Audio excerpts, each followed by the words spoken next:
Mateus capítulo 24, o versículo 35. Passará o céu e a terra, porém as minhas palavras não passarão. Em outra versão está: o céu e a terra passarão, mas as minhas palavras não hão de passar. Você crê nessa palavra? Amém? Há uma palavra semelhante a essa em Isaías 55, que diz assim: assim será a palavra que sair da minha boca, ela não voltará para mim vazia, fará o que me apraz, e prosperará naquilo para que a enviei. Ou seja, uma vez que a palavra de Deus ela é liberada, ela necessariamente vai se cumprir. Amém?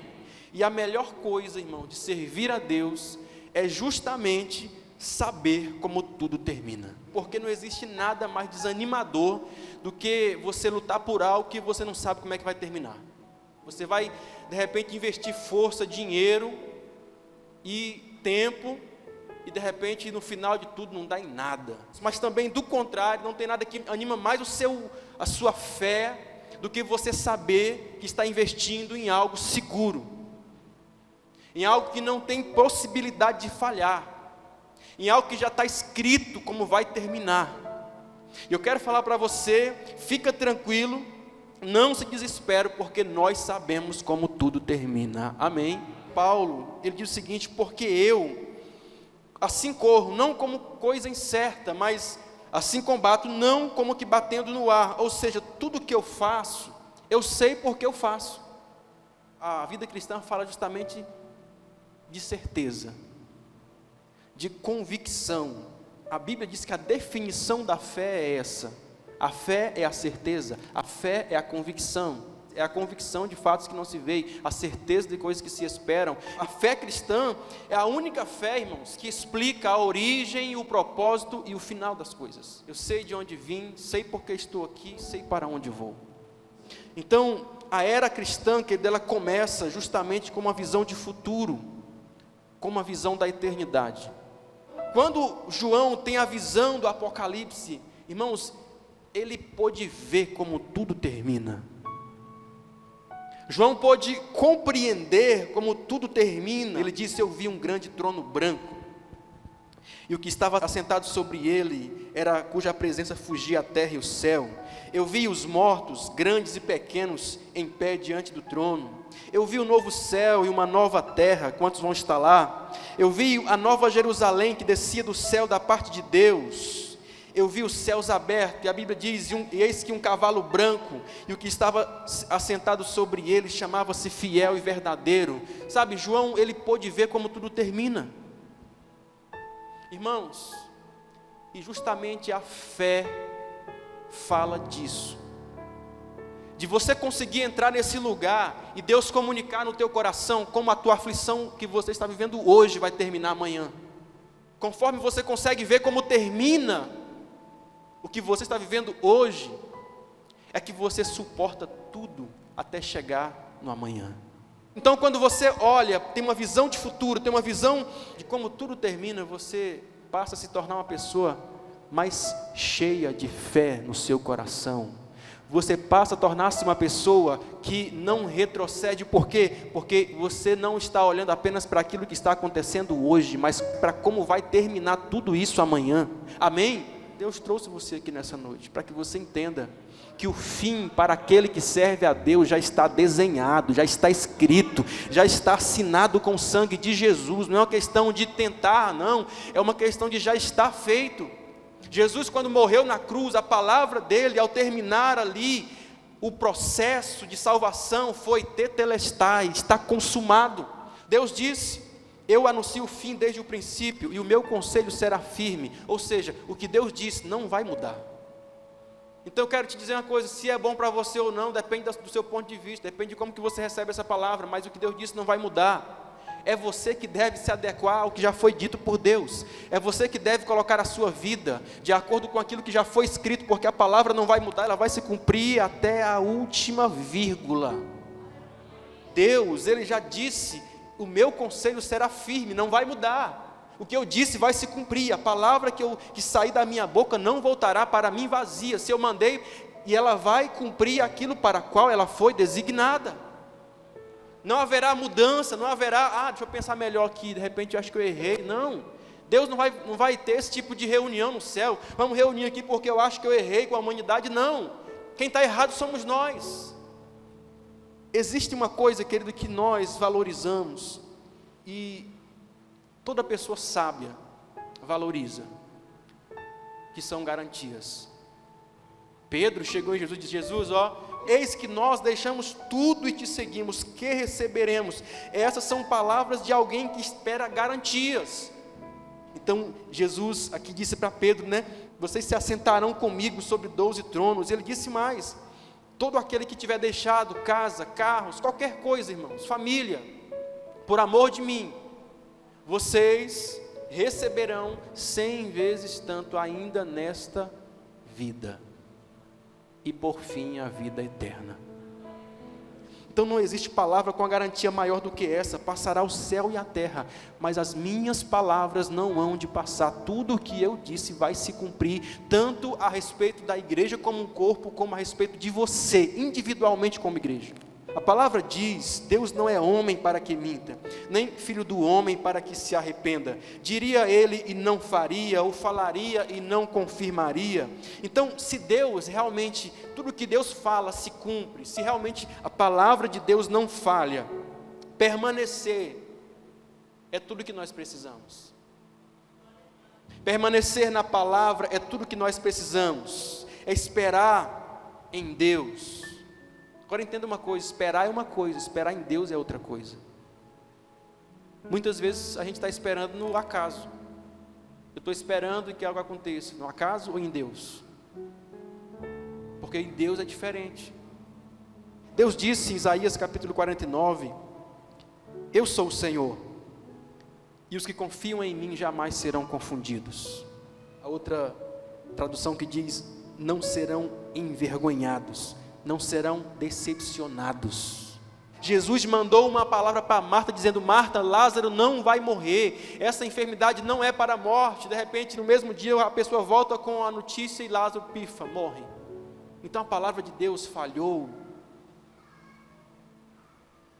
Então Jesus vem e 4 dias depois diz para Marta: Marta estava ali reclamando, Jesus, se tu tivesses aqui, meu irmão não teria morrido. E eu disse: Marta, a palavra permanece. Ei, a palavra permanece, não vai terminar em morte. Mas Jesus morreu, está enterrado 4 dias. Mas eu disse, Marta, que se você creres, verás a glória de Deus. Vamos lá no sepulcro. Não, Jesus já está fedendo, já cheira mal. Jesus disse: Marta, a palavra permanece. Aquele rapaz que você enviou para saber se eu viria, eu enviei uma palavra dizendo: diz para Marta que essa enfermidade não é para a morte. O problema, irmãos, é que nós recebemos a palavra, mas não cremos. E aí Jesus vai diante do sepulcro, e a Bíblia diz que ele clama em alta voz e diz: Lázaro, vem para fora. E Lázaro saiu vivo, ressurreto. Então, quando Deus apareceu a Moisés no deserto, a Bíblia diz que ele deu ali uma promessa a Moisés, dizendo: vocês vão entrar na terra prometida, terra que emana leite e mel, vocês vão viver essa promessa. Irmãos, mais de 40 anos depois que Deus deu essa promessa a Moisés, olha a palavra que Josué diz: palavra alguma falhou de todas as boas palavras que o Senhor falara à casa de Israel. Josué então olha e diz: gente, olha para trás e veja tudo o que Deus prometeu a nós por meio de Moisés, se cumpriu, nada falhou. Queridos, é segurança. Quem serve a Deus tem a segurança da palavra de Deus.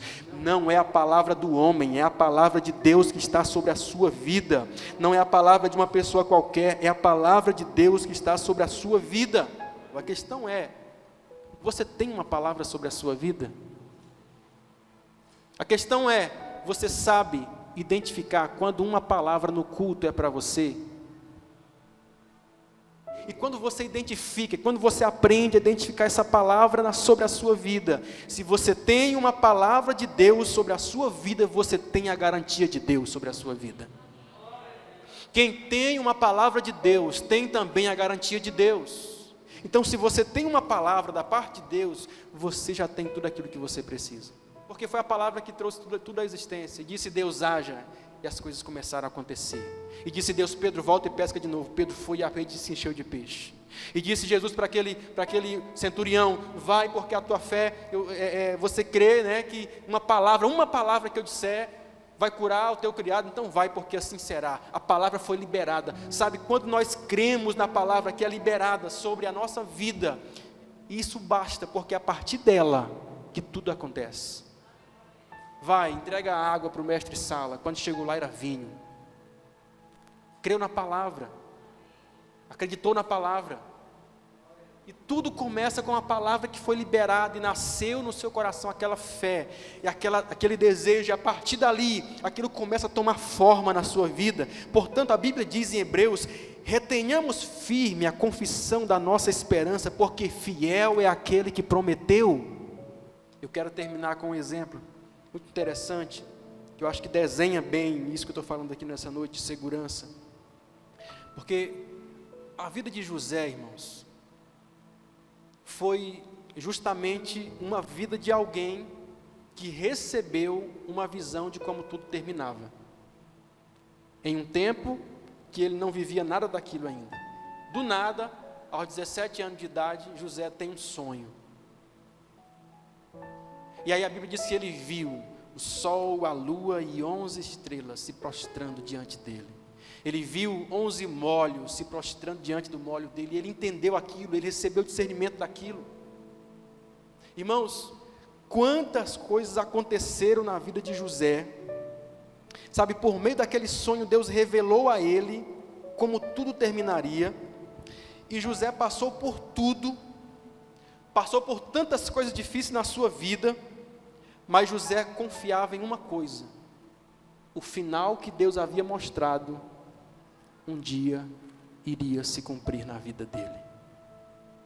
E aí vem angústia, aí vem perseguição, aí os irmãos vendem, aí perseguição na família, perseguição em casa, perseguição, aí é vendido como escravo e vai trabalhar como escravo, aí vai ser injustiçado, aí vai ser preso, mas em nenhum momento José se desviou daquela palavra que Deus havia dado a ele. Eu acho tão interessante isso aqui, porque os irmãos de José vieram diante dele, só que deixaram um lá na casa, né? O Benjamim. Então vieram 10. Vieram 10 e literalmente se prostraram diante de José. Só que José não se deu a revelar a ele naquele momento. Por quê? Ele disse, volta e busca o outro que ficou, porque no sonho que Deus me deu eram 11. Alguém entende isso? O sonho que Deus me deu não era 10, então volte lá e busque o outro que ficou, traz aqui, porque o sonho dizia que era 11. Ou seja, eu não aceito viver nada além daquilo que não seja o que Deus disse que seria. Se Deus disse que era 11, então volte e busque o outro, porque vai ter que vir os 11. Quando os 11 chegaram, se prostraram diante de José, ele disse, então, agora vocês podem me conhecer, eu sou José, a quem vocês me venderam. Eita, irmãos, quem consegue viver essas coisas, querido, é quem consegue permanecer olhando para a palavra que foi liberada sobre a sua vida. Porque muitas vezes está na igreja, mas a cabeça está lá fora. Então Deus está liberando coisas sobre a sua vida aqui nessa noite, que de repente você vai viver amanhã. Então entenda, permaneça entendendo isso. E quando as coisas vierem sobre a sua vida e você perceber, epa, não foi isso que Deus disse, não. Deus não falou que era assim para mim. É mais ou menos isso que acontece na vida da gente, irmãos. Deus promete algo e você se conforma com aquilo que não foi o que Deus prometeu. Tome o exemplo de José. Se Deus prometeu 11, é 11 que vai se cumprir na sua vida. Se Deus prometeu 11, é 11 que deve se cumprir na sua vida. Não é 10. Porque a palavra de Deus jamais falha.